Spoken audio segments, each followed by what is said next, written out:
تخيلوا معانا كده روف بالمنظر ده، نحوله للجنة اللي هتشوفوها دي. عملنا ايه؟ العميل كلمنا برضو واكد معانا ان هو عايز يحول الروف ده لفيلا. بس المشكلة عندنا هنا ان الفيلا سطحية مش دوبلكس، لان المساحة اللي احنا دخلناها في الروف اصبح مساحة الوحدة كاملة 300 متر. 300 متر دول كان متطلب مننا ان احنا نعرف نوزع المساحات صح، ونعمل ممرات حركة صح، وان احنا نخلق سقف جديد نربطه في السقف القديم. طبعا ده شغل خرسانات وتعديل معماري قبل شغل الديكور. طيب عملنا ايه؟ جينا كشفنا الحديد القديم بتاع الروف، طبعا لقينا فيه مشاكل. ليه؟ لان ده كان سطح، فطبعا الطبيعي والمتداول ان مفيش حد بيعزل السطح صح، مفيش حد بيعمل بيركب البلاط صح. المادة الفواصل اللي بتركب بين البلاط والتاني اكيد مش محطوطة. فاضطرينا ان احنا نكشف، لقينا الحديد كله مصدي. عملنا اعادة تأهيل الحديد من اول وجديد. جبنا مادة، طبعا صنفرنا الحديد وجبنا مادة تزريع الحديد، وبعد كده ربطنا الحديد، سقف الحديد الجديد بسقف الحديد القديم. طب الربط ده تم ازاي؟ بيتم بكذا طريقة. الطريقة الأولانية إن إحنا بنجيب الحديد الجديد ويدخل بمسافة معينة طبقا للكود المصري حسبناها للوقت ده. ممكن مرة ونص طول السيخ، ممكن على حسب قطر السيخ اللي احنا هنسلح بيه. ممكن بسلك الرباط، او ممكن كمان سلك رباط والحام مع بعض. في حالة بقى ان احنا مثلا لو عمدان، في الطريقة اللي هي كونكشن. بيبقى السيخ اللي على الحديد بيتربط بالسيخ التاني عن طريق كونكشن، والحام برضو. ففي كذا طريقة. طريقة الربط لازم تكون مدروسة على حسب الحمل، واللحام ده نشوف الحمل اللي هنأثر عليه بيه. واللحام ده بيتحسب برضو، السمك بتاع اللحام بيتحسب حسب الحمل اللي احنا عايزينه. ليها طريقة بتتحسب في نطاق ان ما تأثرش على المبنى. وطبعا اللي كان مشجعنا برضو ان ده كان يعتبر اخر دور، والعميل برضو طلب مننا ان هو يعمل روف تاني فوق السقف اللي احنا عاملينه. فاحنا عندنا 300 متر. 300 متر دول مطلوب مننا نعمل، العميل طلب مننا مطبخ كبير واوضه ماستر بدريسنج وليفنج واوضه اطفال. وعملنا وريسبشن كبير. الريسبشن ده طلب مننا ان احنا نعمل فيه 3 قطع. كان عندنا مشكله في الشغل المعماري. احنا عندنا سلم قديم طالع على روف، فالسلم القديم اللي طالع على الروف ده طالع نص المساحه. فكنا لازم نعدل السلم، فعملنا تعديلات للسلم اللي طالع للعماره اصلا. وبعد كده رجعنا السلم بحيث ان احنا نستغل نعمل ممر حركه للطرقه اللي هتوزع على الليفنج واوضه الاطفال واوضه الماستر. لما جينا صبينا طلعنا العمدان، طبعا كشفنا على السقف وطلعنا العمدان وزرعنا العمدان من اول وجديد. طبعا العميل طلب مننا بقى ان احنا نعدل في الواجهات بتاعت لما طلعنا بالسقف اصبح عندنا مشكله في الواجهه. فالواجهه بتاعتنا كنا لازم نربطها بالواجهه القديم، فظهر معانا شغل تاني في الواجهات. عملنا ديزاين للمكان وصبينا السقف، وبدأنا نشتغل على الروف اللي فوق. طلعنا طبعا عمدان جديدة للروف الدور التاني، واشتغلنا على الفيلا من جوه. طبعا العميل طلب مننا احنا نشتغل داخلي على نظام النيو كلاسيك. عملنا ديزاين وهو العميل وافق عليه، وبدأنا نشتغل في الرحلة الجميلة اللي حضراتكم هتشوفوها دي.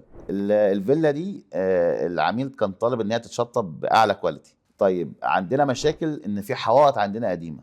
الحوائط القديمة دي العميل طالب ان احنا، طبعا في حالة الشغل الجديد، ان البلاط كان العميل طالبه بلاط كبير 120 في 42. والعميل لما هو ما عندوش مشكلة ان هو يصرف فلوس في حاجه معينه وياخد كواليتي معين، بس مش هينفع ان انا اقول له ده الحوائط قديمه، ده الحوائط ما كانتش مظبوطه، فهو هيحاسبني على حاجه زي كده. فكان متطلب مننا ان الحوائط القديمه دي نعالجها عشان نعمل موضوع التاكيس والتربيع، وما يبقاش في غلايق في الارض. طبعا حاولنا نعمل قطاعات، ان العرض عندنا طويله، ففي شطره جامده في الحوائط.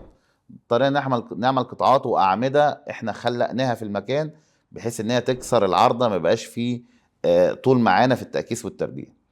عملنا الديزاين ومحرنا الارضيات، طبعا لان البلاط ده كبير فلازم نمحر الارضيات ويتزق بالماده. الارضيات دي لما بتتمحر بنعمل لها اوتار. الاوتار دي بتبقى كلها واخده شرب من الاول الشقه لاخر الشقه، من اول باب الشقه لاخر الشقه. ليه؟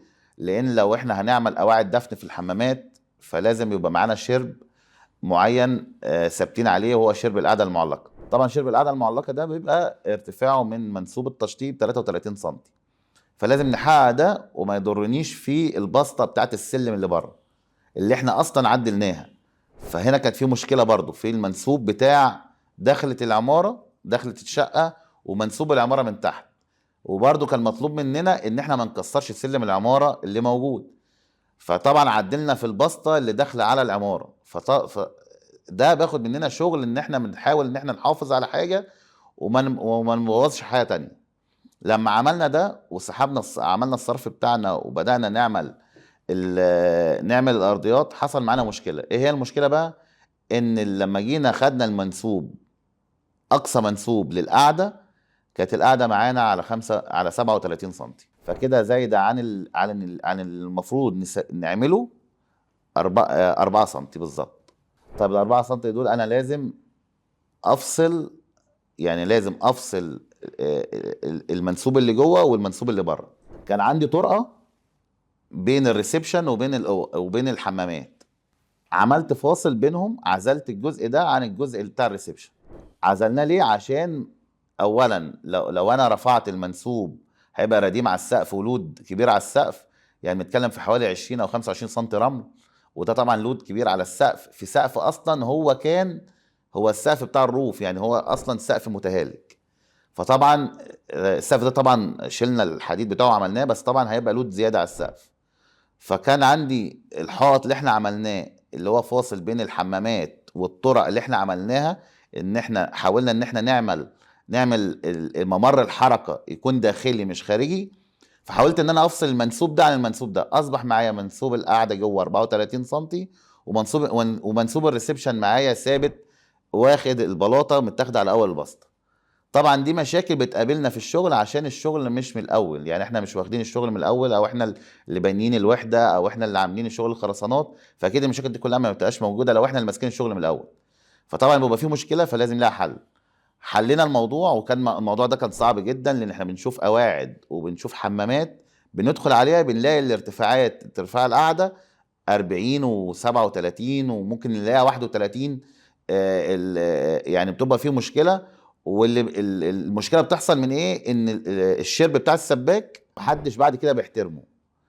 اهم حاجه الشرب اللي الراجل هيشتغل عليه السباك في اول الشغل، كل الصناعيه والمقاولين اللي بعد كده يحترم الشرب ده. ان احترم الشرب ده الشغل هيطلع تمام، ما فيهوش اي مشكله. ممكن يحصل مشكله في ايه؟ في ان احنا مثلا في سحب المواسير اللي بتاعت الفريون، في صرف التكييفات. لو احنا لاحظنا ان الحاجات دي هتبقى عاليه، بنحول طريق المسار بتاع السحب ده.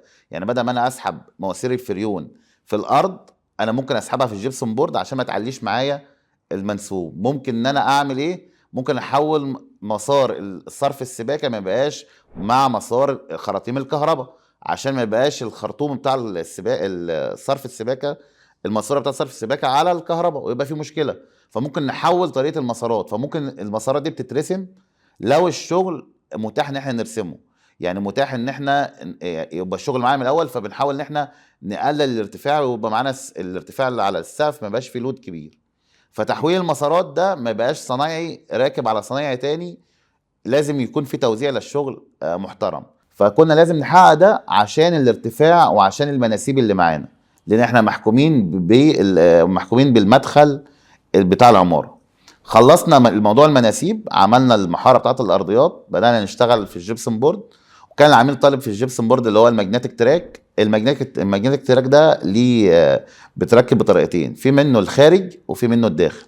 الماجنتيك تراك الداخل يفضل يركب قبل الجبسن بورد، لان بيتاسس له في الصاج بتاع الجبسن بورد. لان الماجنتيك تقيل، فبنأسس له سيهات وتياش ليه لوحده خالص، تشيله بعيد عن السقف بتاع الجبسن بورد، ويبقى محملين عليه، يبقى الماجنتيك متحمل عليه كويس. بتأسس بعد كده بنقفل عليه الجبسن بورد، فبيبقى ظاهر الخط الاسود بس بتاع الماجنتيك، الشفتين بتوع الماجنتيك ما بيبقاش ظاهرين. فبيبقى كأن هو فاصل ديكوري في الجبسن بورد. اما اللي بيركب خارجي ده بيركب بعد ما الجبسن بورد بيتعمل، وبيركب بمسامير، مبيبقاش شكله حلو لان بيحمل عليه معجون عشان يداري المسامير. ده موجود وده موجود، بس يفضل لو انت عارف من الاول انك انت هتعمل ماجنتيك فركبه من الاول احسن. الجبسن بورد صنايعي المقاول الجبسن بورد يركبه، هيكون افضل معانا من احنا نركبه بعد كده.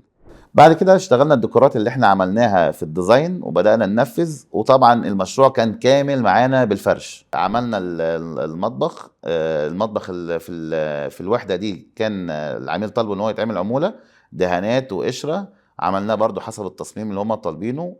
وبعد كده عملنا الفرش كله بالكامل من تنفيذنا.